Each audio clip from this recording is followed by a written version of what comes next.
오늘은 1월 12일 금요일입니다. 미국의 증시가 예상보다 강한 12월에 소비자 물가지수 CPI 발표 등을 소화를 하면서 어제와 비슷한 수준에서 혼조 마감했습니다. 12월 소비자 물가지수 상승률이 예상치를 웃돌았다는 소식이 나오면서 오전에는 큰 폭의 하락세를 기록했는데 오후 들어서 미국 국채 금리가 하락 전환하면서 투자 심리 호전에 도움을 주고 이것은 또 강한 회복력으로 나타났습니다. 다우가 0.04% 상승했습니다.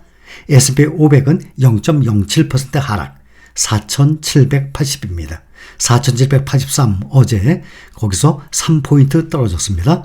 나스닥은 어제 14,969에서 14,970으로 1%가 아닌 1포인트 상승했습니다. 필라델피아 반도체는 어제 0.39% 떨어졌었는데 오늘은 0.47% 올라서 4,067을 기록했습니다. 나스닥 지수 어제까지만 해도 4거래일 연속 올랐고 오늘도 오름세를 보였지만 1%가 아닌 1포인트 상승으로 강보합세로 오름폭을 크게 낮췄습니다. CPI가 시장 전망치를 웃돌았는데 근원 CPI가 하락했고 1월 CPI가 재차 둔화될 것으로 기대가 되면서 증시에는 제한적 영향을 미쳤습니다. 이후에 연준 인사도 이번 CPI가 대체로 예상에 부합했다고 평가를 하면서 지수 하락을 제한했습니다. 미국 증시 주도주 보면은 테슬라, 애플, 엔비디아 순으로 국내 개인 투자자들이 많이 보유하고 있습니다. 그런데 미 증시 주도주가 지금 올해 들어서 테슬라에서 엔비디아로 지금 바뀌고 있는 상황이에요. 올 들어서 테슬라와 엔비디아는 12의 쌍곡선을 그리고 있습니다. 테슬라가 연일 급락을 하고 있는데 이에 비해 엔비디아는 연일 사상 최고치를 계속 경신해 나가고 있습니다. 테슬라는 최근 10거래일 중에 9거래일 하락을 했어요. 주가도 200일 이동 평균선 아래로 떨어졌습니다. 시가총액도 7,223억 달러로 많이 줄어들었어요. 베를린 공장 가동 중단 소식과 미국 공장 임금 상승 등에 오늘도 2.87%나 많이 떨어졌습니다. 최근에 한 달간의 주가 흐름을 보면 엔비디아는 15% 상승 중이고 테슬라는 반대로 4% 하락 중입니다. 테슬라가 급락한 이유 중에 또 하나는 글로벌 렌터카 업체 허츠가 기존 휘발유 차량에 대한 수요가 여전히 강하다는 판단에 따라서 자사가 보유하고 있는 전기차 3분의 1을 처분하기로 했다고 밝혔기 때문입니다. 허츠는 지난 12월부터 약 2만 대가량의 전기차를 처분하고 있다면서 이와 관련해서 약 2억 4,500만 달러의 감가상각비가 발생할 것이라고 설명했습니다. 허츠는 전기차 유지비가 휘발유차보다 더 높은 데다가 소비자들 또한 충전 과정의 불편함 등으로 휘발유차를 선호하고 있다고 설명을 했습니다. 허츠는 전기차 매각 대금을 활용해 휘발유 차량을 오히려 더 구매할 예정이라고 덧붙였어요. 허츠는 2024년 말까지 보유 차량 25%를 전기차로 전환한다는 그 목표도 다시 백지화한 것으로 알려졌습니다. 허츠의 이 같은 결정으로 전기차 수요가 더욱 줄어들 것이라는 우려로 테슬라의 주가가 지금 3% 가까이 급락했어요. 테슬라는 시장에서는 당분간 하락할 가능성이 더 커 보인다고 예상을 합니다. 미국에서 얼리 어댑터들은 이미 전기차를 모두 구매해서 수요가 감소하고 있습니다. 이에 비해서 반대로 중국의 전기차 업체들은 날로 약진하고 있습니다. 중국의 대표적 전기차 업체 BYD는 지난 4분기 판매에서 테슬라를 제치고 세계 1위 전기차 업체에 등극했습니다. 이에 따라서 테슬라는 앞으로 중국 업체와 더욱 치열한 경쟁을 해야 할 전망이에요.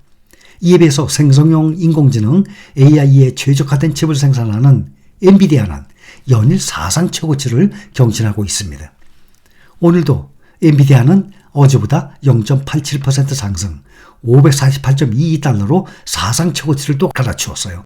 이로써 엔비디아는 최근 4일 연속 사상 최고치를 경신하고 있습니다. 이에 따라서 시가총액도 1조 3,540억 달러, 시총 5위에 해당합니다. 엔비디아는 앞으로도 상승할 가능성이 큽니다. AI 특수가 이제 시작에 불과하기 때문입니다. 이에 따라서 미국 증시의 주도주가 테슬라에서 엔비디아로 바뀌었다는 지적이 잇따라 나오고 있습니다. 올해 세계 1등 시가총액 애플이죠. 애플도 넘을 이 기세입니다. 애플은 또 연이은 투자 증급 강등에 따라서 오늘도 0.32% 하락했습니다. 반면에 인공지능 힘입은 마이크로소프트는 0.49% 올랐어요. 장중에 한때 마이크로소프트가 애플을 누르고 시가총액 1위를 기록을 하기도 했습니다. 오늘 현재 종가 기준 애플의 시가총액 2조 8,900억 달러죠. 마이크로소프트 2조 8,600억. 그러니 300억 달러 차이입니다. 1, 2위 언제든지 뒤집힐 수 있습니다. 마이크로소프트가 클라우드 컴퓨팅과 챗GPT로 대표되는 생성형 인공지능 열풍을 등에업고 세계의 대장주인 애플을 제치고 시가총액 장중에 1위까지 올랐었습니다. 마이크로소프트는 미국 증시에서 주가 상승 덕분에 시총이 2조 8,700억 달러까지 올랐었습니다. 반면 애플은 주가가 1%가량 하락을 하면서 시가총액이 장중에 마이크로소프트 밑으로 떨어졌어요. 이에 따라서 마이크로소프트는 지난 21년 11월에 이어서 2년 2개월 만에 글로벌 시총 정상 자리에 복귀했었습니다. 애플과 마이크로소프트는 뉴욕 증시에서 지난 2019년 2월 이후 번갈아 가면서 시총 1위를 두고 치열하게 싸우고 있습니다. 마이크로소프트 주가의 움직임은 연초부터 심상치 않습니다. 애플 주가는 새해 첫 거래일인 2일 투자은행 바클레이즈가 투자 의견을 중립해서 비중 축소로 목표 주가를 기존 161달러에서 160달러로 낮추면서 주가가 4% 가까이 급락을 했었습니다. 이에 시총도 2조 8,550억 달러로 떨어지면서 마이크로소프트와의 격차가 크게 줄어들었습니다. 당시 파이낸셜 타임스는 마이크로소프트가 챗GPT 개발사 오픈 AI와 제휴로 시가총액 1위 자리에 올 수 있다고 전망을 하기도 했습니다. 증권업계에서는 마이크로소프트가 애플을 추월한 요인으로 보면 클라우드 컴퓨팅 서비스 분야의 성장을 꼽고 있습니다.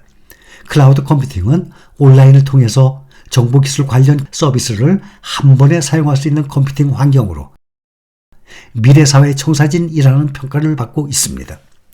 최근 마이크로소프트가 AI 분야에서 오픈 AI 투자를 통해서 유리한 위치를 선점한 것도 긍정적인 영향을 미쳤습니다. 챗GPT는 이미 전 세계 많은 사람이 이용하고 있고 산업 분야에서도 활용성이 갈수록 높아지고 있습니다. 자산운용사 GMO의 자산투자 분야 대표 톰 행콕은 마이크로소프트는 세계 모든 IT 분야에서 존재감을 드러내고 있다면서 만약 IT 분야에 투자해야 한다면 당연히 마이크로소프트를 골라야 한다라고까지 말을 했습니다. 12월 미국 소비자 물가지수 CPI 전년 동월 대비 3.4% 상승했습니다. 미 노동부에 따르면 11월 CPI 상승률은 전년 동월 대비 3.4%로 월가가 집계한 예상치 3.2%를 웃돌았습니다. 전월 대비로는 0.3% 올랐고 역시 시장 예상치를 0.2%를 웃돌았습니다. 변동성이 큰 에너지, 식품을 제외한 근원 CPI는 전년 동월 대비 3.9%, 전월 대비 0.3% 각각 올랐습니다. 시장의 예상치는 3.8%, 0.2%였습니다. 근원 CPI가 3%대로 내려온 적은 2021년 5월 이후 지금 처음입니다. 물가가 치솟은 이후 처음으로 4% 아래로 내려오긴 했지만 시장 예상치 3.8%를 웃돈 데다가 여전히 연방준비제도의 목표치 대비 2배 수준입니다. 시장이 바라는 조기 금리 인하가 예상만큼 빠르지 않을 수 있음을 엿볼 수 있는 데이터가 나왔습니다. 인플레이션 지표가 예상보다 강하게 나타남에 따라서 금리 인하 시점을 고심하고 있는 미국 연방준비제도의 관망세가 더 길어지고 시장이 예상했던 이 피벗 개시 시점이 미뤄짐에 따라서 달아올랐던 투자 심리가 조정기를 겪을 수 있다라는 평가도 나오고 있습니다. 근원 CPI는 인플레이션이 추세적으로 낮아지고 있음을 시사하고 있으나 하락 속도는 예상보다 더딘 편입니다. 예상보다 강한 인플레이션 지표는 연방준비제도의 관망세를 길어지게 할 수 있습니다. 물가의 기조적 흐름을 보여주는 근원 CPI 상승률은 미국 연방준비제도가 통화정책 방향을 결정지을 때 눈여겨보는 지표 중의 하나입니다. 이번 CPI는 연준이 연방공개시장위원회 정례회의에서 올해 기준금리 인하 가능성을 시사한 후 처음으로 발표되는 물가 지표라는 점에서 큰 주목을 받았었습니다. 연준은 전도표를 통해서 올해 연말까지 기준금리를 3차례 내릴 것으로 제시를 했는데 선물시장에서는 여전히 6번 인하를 예상하고 있는 상황이에요. 이런 가운데 12월 CPI가 전문가 예상치를 상회한 것으로 나타나니까 조기금리 인하 기대감에 힘이 빠질 것으로 보입니다. 내일 우리나라 시간으로 오늘 밤부터 예정된 CPI 발표에 이은 PPI 발표, 또 기업들의 4분기 실적 발표도 주시하고 있습니다. 내일부터는 JP모건, 뱅크 오브 아메리카, 웰스파고 등 은행들의 실적이 대거 나올 예정입니다. 국채금리는 조금 떨어졌어요. 4.260%로 전일에 4.366 대비 지금 2년물 금리 많이 떨어졌습니다. 10년물 국채금리가 4%선 아래로 뚝 떨어지면서 4.042% 대비 3.981%로 크게 낮아졌습니다.